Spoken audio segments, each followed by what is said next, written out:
दोस्तों नमस्कार, जय श्री राम।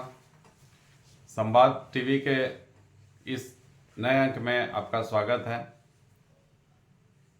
दोस्तों मैं आज बात करना चाहता हूँ भारतीय दंड संहिता, भारतीय न्याय संहिता, जो आईपीसी, सीआरपीसी और एविडेंस एक्ट था, जिसे अमित शाह, होम मिनिस्टर अमित शाह ने उखाड़ के फेंक दिया। तो ये आईपीसी और सीआरपीसी ये 150 साल पुराना अंग्रेज का कानून था। इसको निकालने में 150 साल लग गए। अंग्रेज जो कानून लेके आए थे 70-75 साल से हमारा देश उसी कानून के हिसाब से अपना न्याय व्यवस्था चला रहा था। इसके कारण लोगों को काफ़ी परेशानी भी थी, लेकिन किसी सरकार में इतनी हिम्मत नहीं हुई, किसी सरकार में इतना पानी नहीं था कि इस व्यवस्था को ख़त्म कर सके। अंग्रेजों का लाया हुआ कानून अंग्रेज जाने के बाद भी हम लोगों पे लागू रहा और उसी हिसाब से हमारे जज फैसले लेते रहे।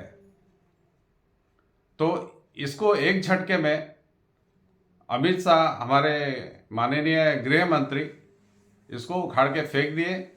अब जो कानून आ गया वो अलग प्रकार का कानून आ गया, जिसमें पुलिस की भी जिम्मेवारी तय होती है, जिसमें जजेस की भी जिम्मेवारी तय होती है। हमारे माननीय जज अपने आप को काफ़ी इंटेलेक्चुअल समझते हैं, लेकिन 70-75 साल से वो भी किसी सरकार को नहीं बोल पाए कि भैया नया कानून लेके आइए आप, ये अंग्रेजों का कानून है, इसको ख़त्म करके नया इसको रिप्लेस किया जाए। हमारे जजेस, क्योंकि उसमें क्या है, लटकाने भटकाने में जजेस को भी मज़ा आता था, क्योंकि कोई भी तारीख पे तारीख पढ़ रहा है तो इससे वकील को तो फ़ायदा है ही। वकील हर तारीख पे अपना फी ले लेता है। वकील कुछ अपना कट मनी जजेस को भी पहुंचाते हैं। इसके ढेर सारे उदाहरण हैं। तो पहुंचाते हैं तो उनको भी मज़ा आता है कि कोई केस लिंगरिंग हो रहा है, तारीख पे तारीख पड़ रहा है, और जो याचिका करता है वो झेल रहा है अपना। आज 4 करोड़ से ज़्यादा केस पेंडिंग है न्यायालय में। आप सोच लीजिए, 4 करोड़ पेंडिंग है, तो उसके कोई भी 4 करोड़ आदमी कोर्ट गए हैं तो वो किसी के अगेंस्ट में गए हैं, तो उसको डबल कर दीजिए, 8 करोड़ हो गए। तो 8 करोड़ आदमी केस में फंसे हुए हैं। तो 8 करोड़ आदमी नहीं फंसे हुए हैं, 8 करोड़ फैमिली फंसी हुई है केस में। एक फैमिली में 4 या 5 लोग रहते हैं, जनरली एवरेज 4 लोग 5 लोग। तो 8 इंटू 5, अगर 5 लेते हैं तो 5, 8 5 है 40, तो 40 करोड़ की आबादी कोर्ट के केस में फंसी हुई है। और वकील तारीख पे तारीख ले रहा है, जजेस भी तारीख बढ़ा रहा है। अब इस कानून के आने से क्या होगा, पुलिस की भी एक तय सीमा होगी कि इस केस माने कोई भी केस है उसको इस समय सीमा के अंदर उसको आगे बढ़ा देना है। जजेस की भी जिम्मेवारी तय होगी कि इतने दिन के अंदर में फैसला लेना है। तो इससे उम्मीद करता हूं कि केसेस काफ़ी कम होंगे। और सबसे बड़ी चीज़ है कि जो आतंकवाद का पहले कोई कानून नहीं था, आतंकवाद का डेफिनेशन ही नहीं था। हमारे कानून व्यवस्था में ऐसा था कि आतंकवाद की कोई डेफिनेशन नहीं थी। इसी के कारण कभी कभी सरकारों को अलग अलग कानून लाना पड़ा। कभी मकोका लाया गया, कभी पोटा लाया गया, अभी यूएपीए चल रहा है। अरे इसमें क्या है कि राज्य सरकारें जो होती है वो अपने हिसाब से इस कानून का उपयोग करती है।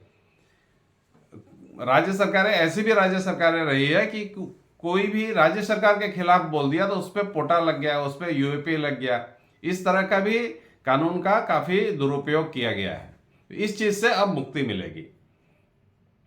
तो एक्चुअली क्या है कि इस बदलाव को लाने के लिए नैतिक आदमी में नैतिक बल होना चाहिए। तो ये नैतिक बल नरेंद्र मोदी की सरकार में है, जिसके कारण वो इस कानून को ला सके, इस बदलाव को ला सके। कानून ही पूरा चेंज कर दिया उन्होंने। मैंने नैतिक बल के कारण ही ये सारा संभव हुआ।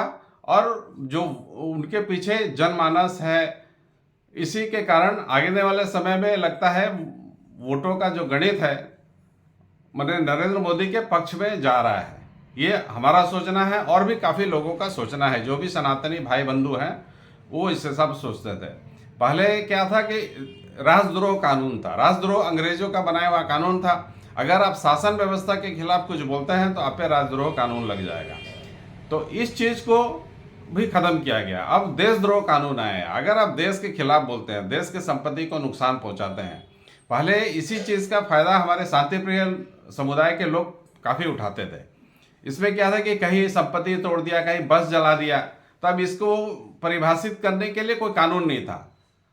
हालांकि योगी जी ने इसका भी पेच निकाल लिया था कि जो भी संपत्ति कर रहा है, नुकसान कर रहा है, कहीं बस जला रहा है, सरकारी संपत्ति को नुकसान पहुंचा रहा है, उसी से वसूला जाए।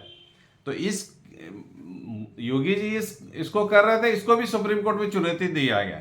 लेकिन चूंकि योगी जी का इंटेंशन सही था, नियत सही था, उनका नैतिक बल मजबूत था, इसके कारण ये केस भी सुप्रीम कोर्ट में टिक नहीं पाया। तो ये सब नैतिक बल के कारण ही हो पा रहा है। तो ये काफ़ी स्वागत योग्य कदम है। इसका हर जनमानस को, सनातनी जनमानस को, हिंदुस्तानी जो राष्ट्रभक्त लोग हैं, इसका खुले हाथों से स्वागत करना चाहिए। और आने वाले समय में अब श्री अमित शाह जी का काम रहेगा कि इसको कैसे इम्प्लीमेंट किया जाए। तो उम्मीद करता हूं जिस तरह से उन्होंने 370 धारा को हटाया, उसके बाद जम्मू कश्मीर शांति व्यवस्था कायम की, उस काम में पूर्णतः सफल रहे। तो ये जो भारतीय दंड संहिता, भारतीय न्याय संहिता, भारतीय साक्ष्य अधिनियम जो ये नया आया है, इसको भी वो लागू करवाने में सफल रहेंगे। चूंकि उनके साथ में नैतिक बल है, उनके नैतिक बल है, साथ में नियत सही है। नियत सही से रहता है तो काम काफ़ी आराम से हो जाता है। उसको ईश्वरीय शक्ति, जो एक दैवीय शक्ति होती है, उसका भी साथ मिलता है। नैतिक बल है, नियत सही है, तो जजेस भी साथ देते हैं। जजेस भी देखते हैं कि अब इसको टाइम फ्रेम के अंदर ख़त्म करना है, कि हमारे ऊपर एक लिमिटेशन आ गया है, तो एक टाइम फ्रेम पे सारा काम करेंगे। और जो जिसको कोर्ट जाना पड़ता है, उनको अब न्याय के लिए अधिक समय इंतजार नहीं करना पड़े। जैसे लटकाना भटकाना चलता था कोर्ट पे, जजेस भी करते थे, वकील भी करते थे, वो चीज़ से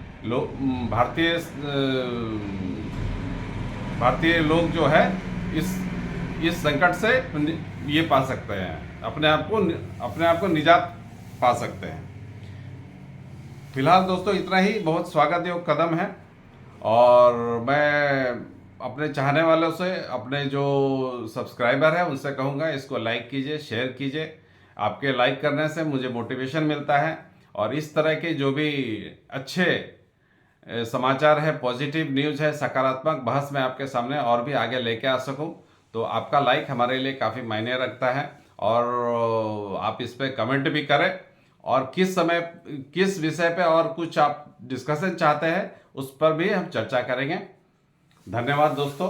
जय श्री राम।